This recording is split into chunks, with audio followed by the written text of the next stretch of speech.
2023 was an absolute banger of a year. Just look at the catalog of games that we got. Baldur's Gate, Alan Wake, Not You, and they are revealing the new Grand Theft Auto in December. I am recording this video in November, just if you're wondering. Enough about that, let's talk about what I played this year. And in the naked light I saw Sam Fisher you knew was dead. America killed him, asked him to make one sacrifice too many, cross one line too far. It's too dangerous. You've got to destroy it. I don't want you to lose yourself. Like I did. Why are you doing this? All I wanted was to save everyone. I saved your life? You won't save mine? Do you want me to die? I know you are in pain, but this is not you! The Empire has taken enough from us!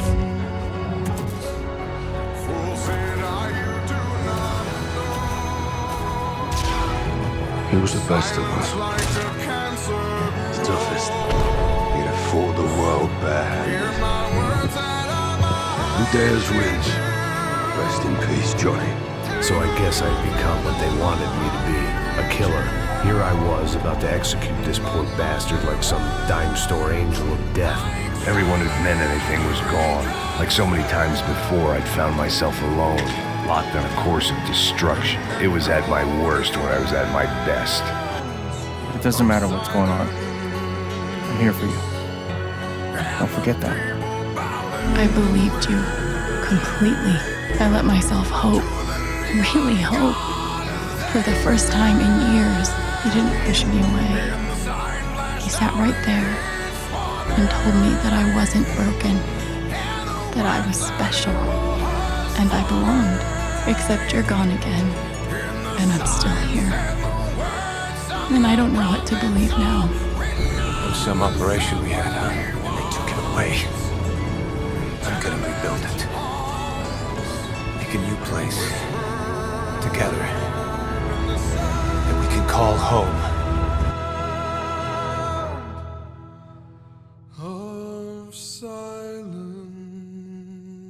I was pretty disappointed with this after Modern Warfare 2 and 2019. Those had some good ass campaigns, but now they just got lazy. I like the idea they were going for, with the more open level design and giving the player freedom to choose how to approach the objective and in which order. The problem is that this game's gameplay is not designed for levels like this. So mostly your options boil down to stealth takedown everyone, aka one-tap headshots or going loud. In Modern Warfare 2 they had a level where they forced the player to be silent by giving the enemies tons of armor and very few ammo for the player and very few weapons, if none at all, thus forcing you to take it slow to avoid a pretty certain death. Also, adding the crafting here was a great idea to make the player feel rewarded for exploring and taking their time with the game and not rushing through it. That is why so many people said Modern Warfare 3's campaign was too short.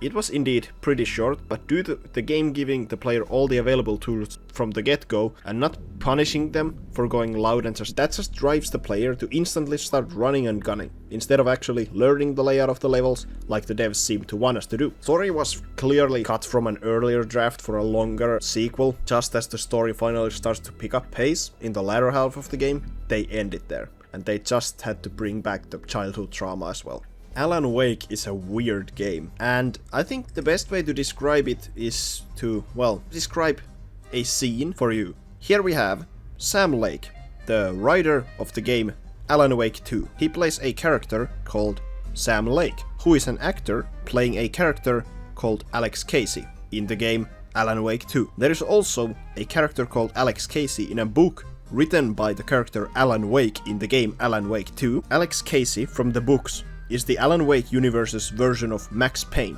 Max Payne is a game written and created by Sam Lake. The original motion capture actor for the character Max Payne in the game Max Payne was Sam Lake, but Max Payne was voiced by James McCaffrey, who also voices the character Alex Casey in the game Alan Wake 2, who is also motion captured by Sam Lake in the game Alan Wake 2, written and created by Sam Lake. Jedi Survivor was great, but now looking back, in some ways I preferred the first one.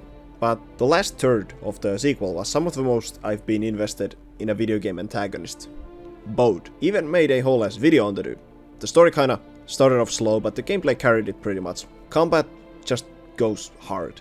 It's so good. Vader changed this man for real, and the events of the game hit even deeper for Cal this time. So I can't wait for what they do with the story in the sequel. Adios. Pretty much a series of little minigames completely unrelated to the actual plot happening. Some of the best dialogue and voice acting in an indie game. Well, in any game to that matter. If I say any more about the game here, I would spoil the whole thing, and I don't want to be responsible for people missing out on this hidden gem. I have a few of these what I call yearly games that I return to at least once a year to relive the memories even if I don't usually complete them.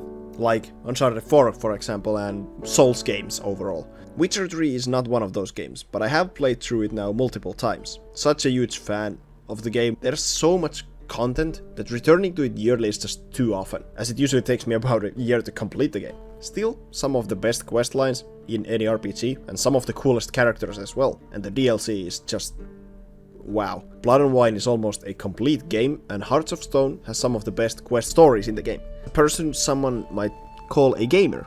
I don't think there's a lot of things better than really getting into a big RPG. No matter what kind, but when the only thing you can think of is playing the game for weeks on straight, well, that addiction feels good. Real good. There is no wonder why so many people consider this one of the greatest games of all time. I could never argue against that. One of the best open world adventures ever created, with a wonderful story and some of the best side quests ever. Personally, whenever I think of The Witcher, I just think, yeah, it's a great game.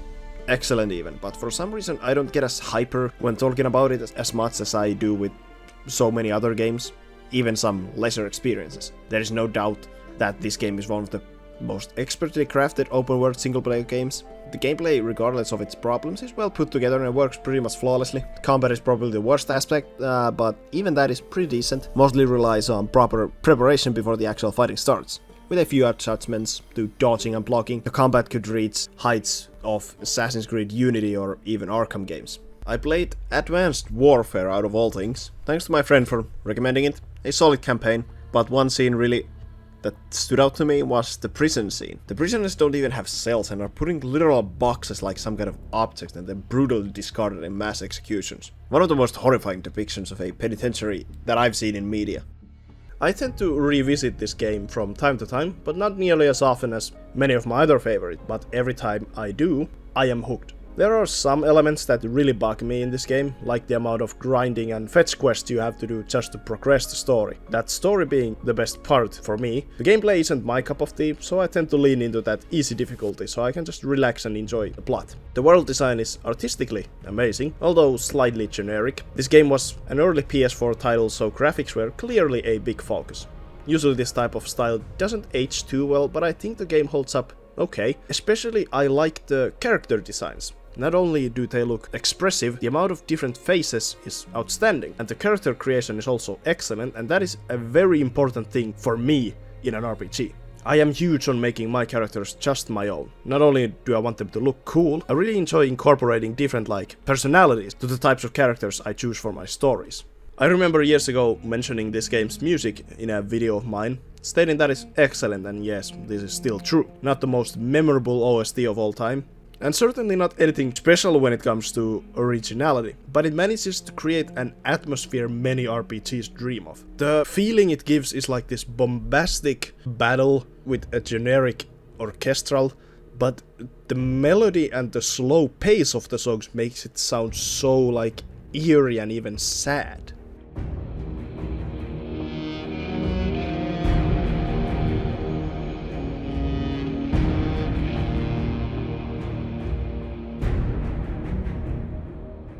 The combat is a mix of a top-down RPG, like the first two Dragon Age games, but this time you're also fully able to manually control the party members in combat. That is my preferred way to play the game. The tactical commands do come in handy in some bigger and more difficult fights. This game is absolutely huge in scope and there's so much content to consume. A lot of it is unfortunately filler, but after you get through that slow start of the game and the grind, this game, it hits different. The dungeons, they're split into styles, the ones that are optional, usually containing the best loot and more difficult fights and challenging puzzles. Then the ones taking place in the story, highlights being the one starting as a fortress siege against the Grey Wardens, and then transferring to a nightmare sequence taking place in the Fade. The Fade being a sort of other dimension in the Dragon Age universe, where demons live. And the one taking place in a party full of politicians. You get to mingle with the guests, gather rumors and persuade your own ideals to change the course of the evening. You get to explore the castle to find secrets to take advantage of, but you have to be careful not to raise too much suspicion to lose the court's approval. Little combat involved, still one of the most compelling parts of the whole game. Inquisition uses the good old BioWare response wheel in conversation with characters, a more streamlined version of the original's dialogue options, but this time they have full voice acting as well. And the younger female voice actress Alex Wilton Regan especially does a superb performance in her role, and was a big part what cemented the Inquisitor as one of my favorite RPG protagonists. Of course, due to the modernized dialogue systems, the RPG element suffered a little bit. Still, BioWare managed to create a good template and complex options for the player to choose how to present their character. It is not so much about either being good or evil, like in Mass Effect. It's more about in what type of emotion does the Inquisitor present themselves, be that emotional, stubborn, angry, confused, or even comedic. My Inquisitor was a Dalish elf by background and was a joking, wide-eyed, ready-to-be hero type. But after more experience and maturity, she turned into more serious in time and even more sour and bitter as a person. Not to the extent of becoming a villain like my Elden Ring character did, but more on the lines of a good guy that is just unlikable. I like changing the personalities of my characters if the story lets me. Makes the interactions with the NPCs more varied and interesting. Also, even setting beliefs and their own morals despite your own personal ones possibly being different will obviously affect the relationship with some of the characters in the game. And that makes your stories more unique. If you want to be friends with everyone, go for it. That's why RPGs are great. It's the freedom. I cannot move on without giving a shout out to two games that I didn't really talk about in this list or this video, and those are Sonic Frontiers. I haven't finished that game yet, but I could give Game of the Year just for that game's soundtrack. If you know, you know. And the second game is Max Payne 3. I made a video on this game couple of months ago. Overall, great game. I didn't want to force it into this video because I pretty much covered the whole game in my video, or at least whatever I wanted to talk about it. I wanna shout out the band that made the music. That band turned into my most listened to artist this year on Spotify. Thanks to Max Payne for introducing me to health. As a small YouTuber where making videos is only a pure hobby, and has been for years at this point, that's why it really sucks when I don't feel inspired to create content. I've been thinking about even not making videos at all. It has been super fun thing to make these every year and talk about the games I didn't get a chance to make videos on, yada yada yada, or just felt like hyping up the things I experienced throughout the year. A couple of years back, games were, and well still are, to be honest, a super important part of my free time. I play a lot. But around like 2018, 2020, games were the biggest form of escapism for me, and a way to even avoid the problems in my free time and hide them in the deepest part of my mind, so to say. Thus far I've kept most of my personal life completely away from my channel. It's always been about the content and not me. A couple of times I've made a few little vlogs and info videos of if something in my life is gonna affect my channel in some way. Currently in my, you could say, I'm in a good spot. I have my own apartment. I have a decent job. I'm physically well. But yeah, life outside of hobbies is the biggest thing affecting motivation. Every time I have a rough week at work, it also affects my training. And when I don't train, I feel shit. And then I start really lacking. My schedule goes to shit. I eat badly, so I don't even have energy to do anything. It's a cycle which I'm trying to get out of. It ain't easy, even though sometimes I succeed and I get that energy and motivation to create. Then you get to the biggest part about it, and that is actually having an idea behind to make a video. Inspiration is something you can't force. You can try to find it, but it is never guaranteed. Also, when considering that growing as a channel in social media, not only is it purely about luck, no matter how creative and talented you are. I'm not saying I am, because I really am not. There are so many excellent creators I've watched that deserve so much more on their platforms. Even if my channel has pretty much always been about games, I've been thinking about doing a lot of other kinds of content, like vlogs and things related to the gym. I've deviated from gaming a little bit here and there, but my content has always been about related to some form of media and content originally made by other people. And sometimes I feel like I should make something purely of my own creation. Nothing is ever original, and is always based on something. Taking influence has always been a big part of my content, and that inspiration regarding the stuff I do. Editing styles, the way I write and speak in my videos differs a lot based on the video I'm making, and even a certain section in a longer video. Even as a small YouTube channel, you tend to get basic occasional good video comments, and it's always nice. I remember this one comment on an essay I made of a boss fight from one of my favorite games, Bloodborne. That comment said, "At this point the fight goes from a shit show with a beast to a dance between two seasoned warriors," which was a straight quote from my script for that video. It really sticks out when people compliment on something very specific in a video, like the writing in this case, or editing for example. I feel like getting those positive comments gives an idea of something I personally feel when I see a video I really enjoyed and felt inspired by. That it's possible that even I did that, inspired someone in any way. I can't tell if I have, probably not, but I enjoy the idea. That's why I would like to make something different, and a big idea is something related to the gym and my training. We shall see, no promises. I just don't really know how and what exactly I would make, but many creators who do make that stuff have inspired me to better myself. I really had no proper point for this section, but I kind of felt like speaking. That's it. Put it on text about what's in my mind right now regarding this YouTube thing. But let's continue with the games. Nostalgia is one of the most powerful feelings related to experiencing media. Like you might have noticed, many of the games I've talked about here today are games from my past that I've already played in some form. The thing about nostalgia is that a lot of times the so-called rose-tinted glasses come into play. Not only regarding the game, but the memories attached to it. The time in life when you first experienced a story or got super into a good multiplayer with your friends. But nothing ever lasts forever, as they say. There always has to be an ending. And usually it doesn't come in ways that we think, and in times that we think. It's heartbreaking when things end. The people you got to know, cared about, move on. You move on as well, despite, well, everything. Sometimes moving on is difficult, and doing it alone is even worse. That is why the next game hit me so hard.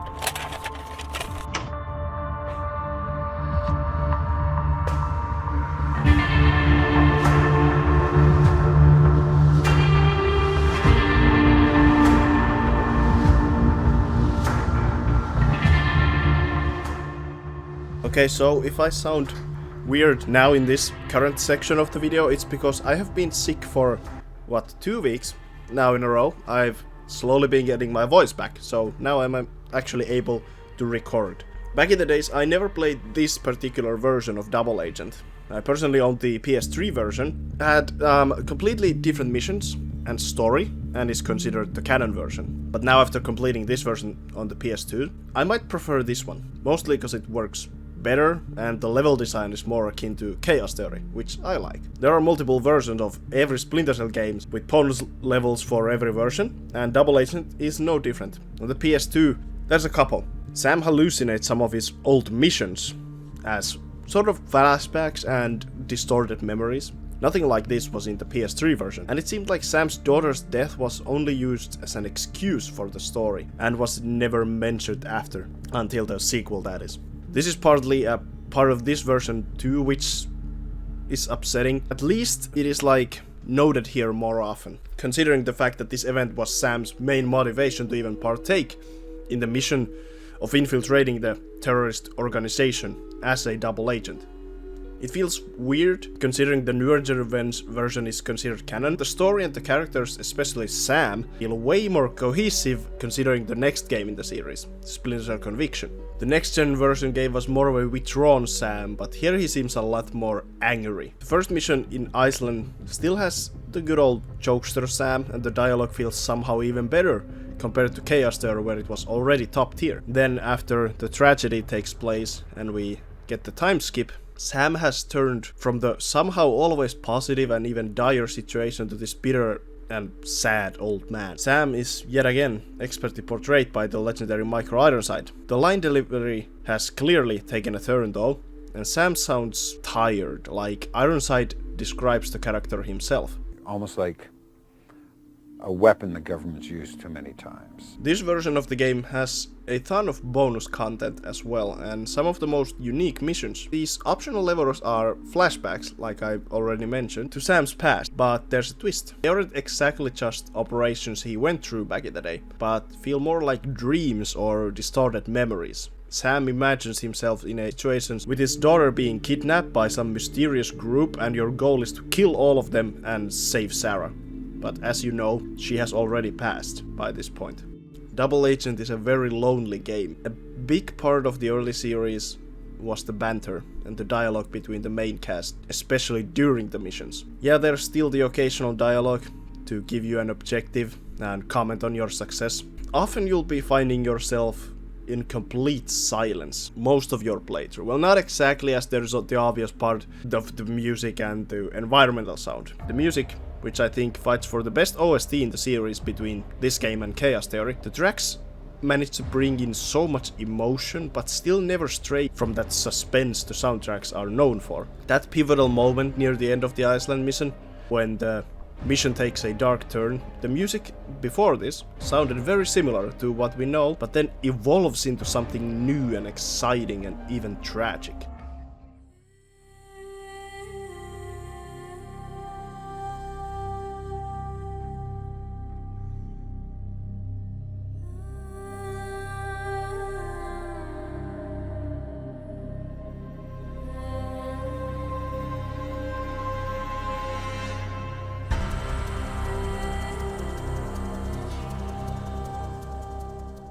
The JBA, which is the terrorist group, the members are very cold towards Sam. Duh, they're fucking terrorists after all, and only work with Sam because he's good at his job, and helped one of their members escape from prison. But the few missions where you work with Jamie and Enrica, you actually get to see a little bit of that old Sam. Pretty much all of it is a lie. Sam is on a mission to take down the group. No matter how he feels, or doesn't feel in this case. His last objective, besides finding the nuclear weapons hidden in the US, is to kill all of the JBA members. And that is what you spent doing the last mission, defusing bombs and gunning down the members. The last mission was an absolute experience. The music gives me an existential crisis, and the calm snowfall on top of the buildings just adds to that cold feeling. This version of the game was clearly rushed. Most of the cutscenes in between the missions are these pictures. They aren't even animated cutscenes. We get some of those, which were completely different from the next gen version again. It seems like there were two goals with this game. The other one was, I'm not blaming, but probably, usually the studio wanted to make it like the next gen version, which is more of a Bond type spy thriller. But story, it feels like underneath it really wants to be this character study of this lonely man, of that all he has is this one mission. Even that mission consists of a total lie, of pretending to be something else. He's not. And Sam is not, he has never been a nice person. He's a killer, but he's a good man. At this point, he has lost that one thing that mattered to him, and that changes him. The Splinter Cell series hasn't gotten a proper ending yet. Blacklist came out in 2013 and is thus far the last Splinter Cell game. It didn't end Sam's story in any way. It didn't end the story of the 4th Echelon, the team that Sam worked for. But the thing about Sam is he has appeared in multiple other Ubisoft projects like Rainbow Six Siege and Ghost Recon. This is like the perfect ironic ending to the character, because he's very marketable. So they're just milking whatever they can get without giving him a proper ending. So he literally turned into that weapon used too many times. The so-called AAA games nowadays have suffered so much from the greed of huge publishers that not only hurts the games, but also the people behind them. But there is one studio that has continued to deliver banger after banger for decades at this point. And when you have a huge team of competent and passionate creators in your studio, it gives you power. But it also creates expectations from the players. You know, as they say, with great power comes great responsibility.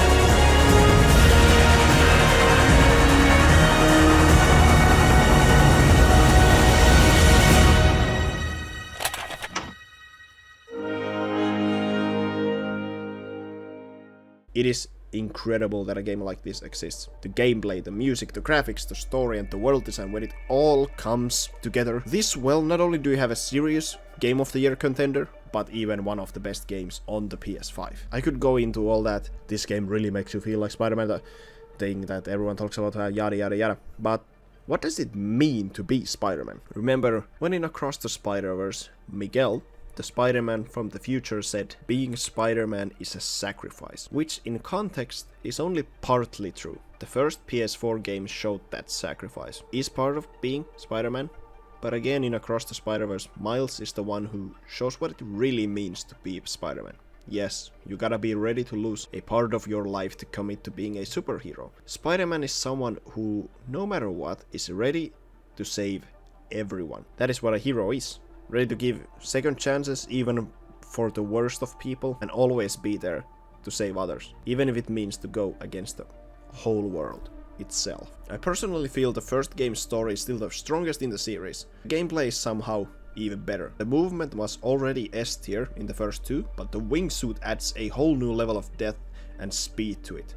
Now comes spoilers, by the way. So I want to talk about Harry. Making him the Venom of this story was the perfect idea. His story is pretty much a carbon copy of his whole Goblin arc from the comics, but this time instead of the G serum, the thing he gets to save his life is the symbiote. But you know who else gets it? Peter. And I think that is the highlight of this game, right there. Seeing Peter already at probably his lowest point after the events of the first game, it was the perfect time to introduce the good old bully arc. And damn, is Peter a fucking menace in this game. The way his demeanor and behavior towards others changes is slow, but peaks to him even attacking Miles out of pure rage. Peter loses control of the symbiote a lot and hurts and almost even kills the people closest to him. Good thing we have the GOAT Miles with us. Not only does he save Peter from the symbiote, he also goes through an arc similar to Peter from the movies regarding a loved one's death. Miles was fueled by revenge for a very long time towards the man that killed his father, Lee. But Miles is better than that and fights through his anger and doesn't let it consume him. Even if he doesn't forgive Lee, he accepts what happened and does what a true Spider-Man would. Gives Lee a second chance to prove himself. Without Lee, Miles would have never been able to get rid of the symbiote and Peter. Also during the story, Miles takes on not only Lee, but the symbiote suit Peter, a max-powered Venom, and walks away like nothing happened. And he even saves Harry. He was already strong in this universe, but is slowly becoming the strongest version of Miles Morales, and I'm all for it. Also, I was not expecting to see fucking Anti-Venom in this game. It was such a cool surprise that perfectly fit the climax of the game. All I can do is applaud Insomniac for what they've created here. Also, a quick shout out to photo mode in video games. This game is one of the many where I spent hours just taking pics of the game. The reason why I actually wanted to mention photo mode here is one particular screenshot I took. If I was a criminal in New York and saw this, I would move as far away as soon as possible. I was positively surprised about the side quests as well. They weren't anything super special. The objectives were a bit repetitive and boring, but the stories behind the busy work were top notch. Highlights being the Carnage teaser quest for probably a DLC or the next game. Howard's quest was an absolute pleasure to experience and was probably the most emotional moment in the entire game. Once again, the voice acting is brilliant.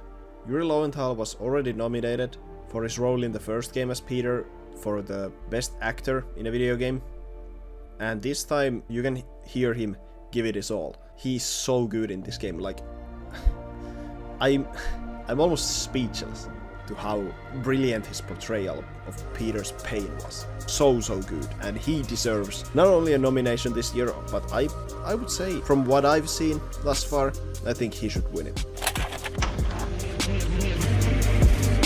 look in my eyes, tell me your tale, then you see the road, I'm out to my soul, and tell me the size, whenever the smoke clear out of my face, and my picture perfect, or do I look fried? All of that green and yellow that drip from your eyes is telling, tell your demise, I'm with to my side, to push back the ceiling and push back the feelings I had to the side. I replay them nights, and right by my side, all I see is the sea of people that round me, if they just knew what Scotty would do, to jump out the stage and say I'm a child, that things are created, became the most way that I gotta find balance and keep me a smile.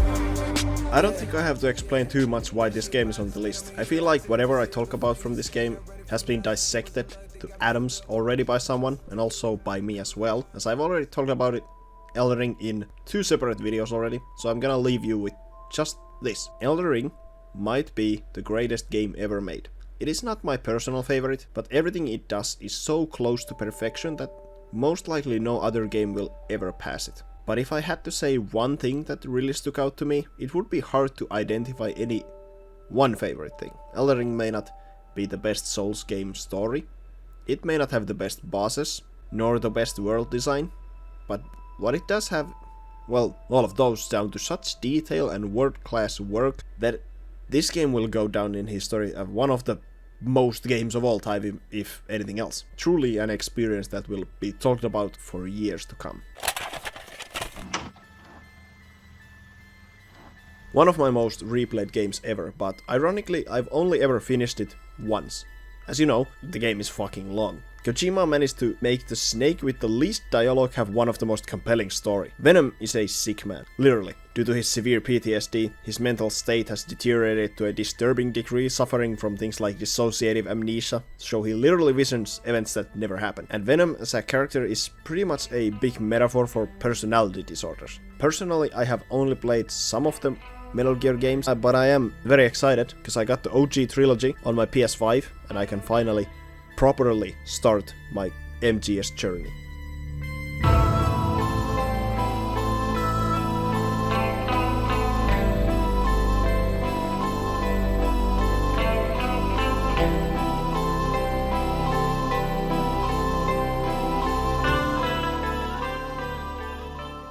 Toxic masculinity, a very popular word nowadays that is sadly misinterpreted way too often. I hear so many people say things like it's okay for men to show their feelings and it's okay to be weak. And that is how some people determine positive masculinity, and that being masculine in sort of a traditional way is somehow wrong. Yes, the way a lot of young men are taught to take it like a man is inherently toxic, and suppressing emotions is a massive problem amongst men, especially in the younger generation. Yes, it is okay to show your emotions, but you should never allow them to control you. Stoicism is a school of philosophy that comes from ancient Greece and Rome. Back then, Stoicism was more of a way of life that followed certain virtues like courage and temperance and even living in accordance with nature, so to say. Stoics thought the best indication of an individual's philosophy was not what a person said, but how a person behaved. A Stoic person is someone who can endure pain and hardship without showing their emotions or complaining of the situation.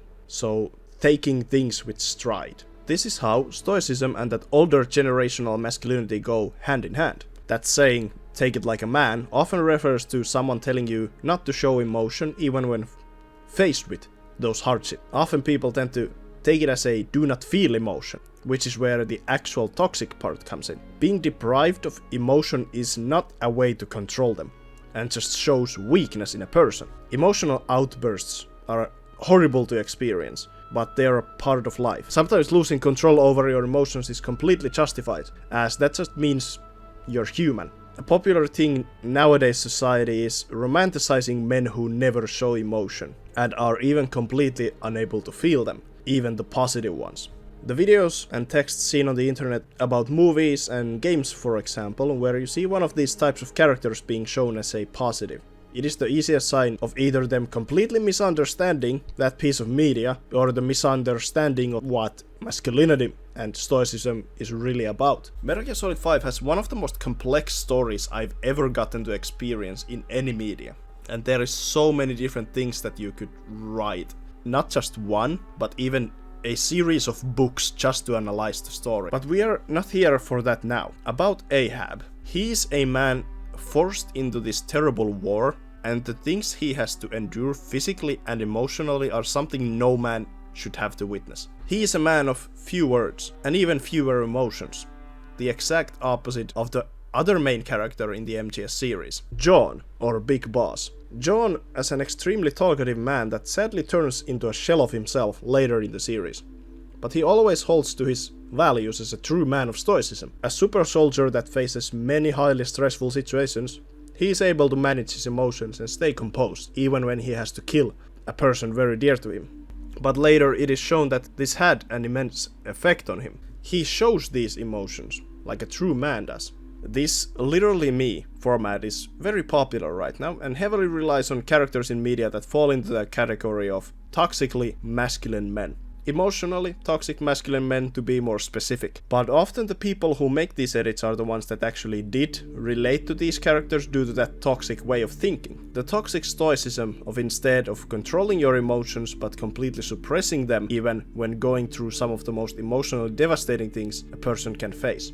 That is often rooted in a way men have been told to suppress their emotions and never taught to express them in any way. And this can even lead to it being hard, or at the worst case scenario, impossible for the men to communicate about their emotions. There is a reason why the male suicide rate is so high in the Western cultures, so it is incredible how those problems are represented in media. But sadly, so often, people who can't relate to these completely misinterpret the characters. Some people say there is no toxic masculinity, just masculinity. And in a way that is correct, but ignore that there is a way to have a toxic way to show masculinity. Often insecurity that is pushed onto others. Ahab doesn't have these same virtues. I don't remember a scene in the whole Metal Gear Solid 5 game where Ahab smiled or showed pretty much any kind of emotion. A true example of toxic stoicism. He has completely suppressed any kind of emotion. But if we dig a little deeper to his psyche, Ahab is one of the most emotionally complex characters, but the storytelling in the game causes a lot of people to completely miss the way they show his mind. Ahab is severely distraught about what happens to him and suffers from multiple mental disorders, most of it in the form of PTSD. The most interesting one is his severe dissociative amnesia and personality disorder, where he hallucinates events where his mind ignores and alters traumatic events from his life, and he lives as if some of them never even happened. There is a scene where Ahab hallucinates him saving someone who passed away years ago in a horrible bombing incident where Ahab was involved. But even the way he does is something so horrible, it traumatized me as a player just watching it. The whole character of Ahab is an allegory for a form of personality disorder. Symptoms of BPD appear a lot in Ahab's behavior. Borderline personality disorder, which is a mental health condition in which a person has long-term patterns of unstable or explosive emotion. These inner experiences often result in impulsive actions, self-image issues, and chaotic relationships with other people. Unclear or shifting self-image. That's very important. Chronic feelings of emptiness, impulsive destructive behaviors, self-harm even, extreme emotional swings, which is not exactly Ahab unless it's about this one, explosive anger. BPD also goes hand in hand with depression, as a lot of BPD people are either conditioned with depression or have depressive episodes or chapters. Manic episodes are also often described to people suffering from PPD. DID, or dissociative identity disorder, to be more specific, where you live with having two or more separate identities. These personalities control your behavior at different times. Each identity has its own personal history, traits, likes and dislikes. DID can lead to gaps in memory and hallucinations, believing something is real, as he is unknown to himself, even a body double of John. And the game uses a song by David Bowie perfectly to describe this. The Man Who Sold the World, originally performed by David Bowie, but the version used in game is a cover by Mitch Ure. I don't know how to pronounce his last name, I'm sorry. The song sings about David's own experience with a sort of personality disorder. And by using a cover of the song and not the OC, it again refers to Ahab not being who he really thinks. Like I said, that he is only a body double pretending to be the real big boss. Ahab doesn't even know it. He said that I was his friend which came as some surprise. I spoke into his eyes. I thought you died alone a long, long time ago. Oh no, not me. I never lost control. Your face to face with the man who sold the world. Also, you know, the lyrics saying, a man who sold the world. You can interpret that as Ahab selling a lie to the world, or he himself selling his own world. You know, because technically he sacrificed his own life for someone else's gain. The boss used Ahab as a weapon to draw the attention of the world away from what he really does. From all of the bosses talks about creating a place for soldiers to live without nations and governments to abuse them. After his own experience of being taken advantage by the US, he now himself uses one of his own soldiers to do the very same. One big step to that real downfall of the big boss. But what about Ahab? Does he find out about his past? Well, yes, and he does decide to commit his life for the boss. He eventually dies because of it. He is shot after misleading Solid Snake into thinking he is the real big boss, so after all of his commitment to this fake life, fake army, fake goals, and fake friends, he just dies. Alone. And nobody knows who he is, or was, and there is nobody to grieve him. Thus, he is completely forgotten by the world. Okay, my number one game of 2023, a true comeback story for the books. The turn from a pure shit show to an absolute masterpiece. A dramatic introduction, but this game deserves it. The Game Award goes to Cyberpunk 2077. Wires and chains starting to fade.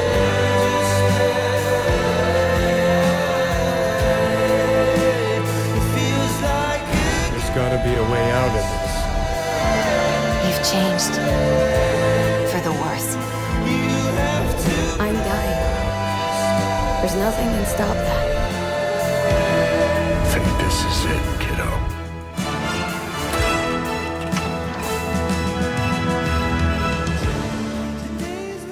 The one thing CDPR absolutely nailed in the original game was the story, and the absolute peak of it was the characters. And the peak has now risen so high that Naughty Dog should be scared. Reed, Alex, Hansen, Rosalind, and Somi. My god, Somi is one of a kind. If Johnny is the face of Night City, then Somi is the heart. To the outsider, NC is flamboyant and explosive, but on the inside it is broken, abused, and dying. Somi is in the same situation as V. She is dying and is ready to do anything for survival, even betray her best friends. The thing is with V that as a character the player controls, you can shape them into a person of your liking. As someone who has played the main story and knows how V's story is gonna end, seeing Somi suffer so much just to survive, I had to see to it that she makes it out alive. There are multiple endings in the DLC, like in the main game, and they have added a completely new ending into that main campaign, which is unlocked through certain choices in the DLC. Not gonna discuss that ending here, might come back to it later. Wink wink. Anyways, let us discuss the moon. The magical land of cheese, or as in Cyberpunk, heaven. Not only is the symbolism in the game pretty obvious, the anime did it as well. The characters always talk about the moon as this safe haven that only the richest of the richest can get to, which in reality is true, but the whole story of Somi revolves around getting out of Night City and getting out of the world, keeping her from freedom. Phantom Liberty is a clever title, especially now when they introduce characters like the US president. From all their talk of freedom and liberty, the USA in Cyberpunk has some of the most oppressive and corrupted governments, and Somi is one of those victims of this lie. True freedom is what she seeks, and getting her to the moon means not only saving her life, but her also getting the chance of achieving that freedom. But if the moon means freedom and heaven, then what is hell? This is when it gets complicated, as everyone's hell is different. It could mean eternal punishment, for example. Speaking of eternity, Mikoshi, the birthplace of the engrams, where you take a copy of a person's mind to create an AI construct of it. Originally created to use as a way to communicate with the deceased. As the person's copy isn't really them, the Arasaka Corp wanted to find a way to take the person's whole consciousness and transfer it into the engram as well. So now it's not just a copy, but the person is alive inside the engram without a body. Johnny was the first engram that Arasaka succeeded in making. Taking away a person's right to die could indeed be described as hell itself. Night City works as this world's version of purgatory, where the people are tested and their fate decided by their decisions. You get to experience that purgatory as V. The tragic thing is, V has no ending with the moon. They will die no matter what. But you get to choose what to do with the time you have left. In one of my playthroughs, my choices led me to the clutches of Arasaka, to the gates of hell, where it is left unclear of what exactly happened to V. Did they die? Were they left alive as a guinea pig for the Corpo's twisted experiments? Or did they suffer the same fate that Johnny did? Were they robbed of their right to die and forced into eternal emptiness as a construct? That is heavily implied due to either Takemura or Hellman visiting you while you are at the Arasaka facility and asking V about the making of their own engram. There isn't really one good ending, as what is considered good is really up to the player. In my opinion, the ending where V leaves Night City to live out the rest of her life with the nomads is the best one. V may not get a chance to reach the moon, but she gets to leave the purgatory behind. I myself am not a religious person, but I like the idea of it. To have faith in something you can't entirely explain. To believe that some person or thing is always there to support you, no matter what. I think we all know that's bullshit. But that's the thing about belief. You might know the facts, but you choose to believe in something, believe in things getting better. I don't believe in the moon, but I hope that maybe someday soon some of us would get a chance to see it. I saw some of myself in Somi. I'm a piece of shit. I've made some of the worst decisions possible throughout my life that hurt the people I care about the most.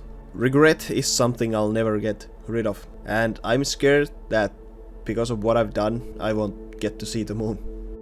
The new ending is probably the best example of how there is no happy endings in Night City. V has been fighting her way for a cure through the whole game, and now she has a way to save herself. The NUS has the people capable to help V get rid of the construct, destroying her brain, but that means sacrificing Johnny along the way, and also you have to hand over Somi to the government, which could just as well be killing her or even worse. V is taken to an NUS facility and undergoes surgery. They wake up and Reed is there to greet you. It is now 2079 and V's reaction says it all. 79? You taking me for a ride? Is this some sick joke? Please say it is. Or just admit, I don't know, that you don't know, aren't sure, whatever. I wish I could help you, V, but I can't.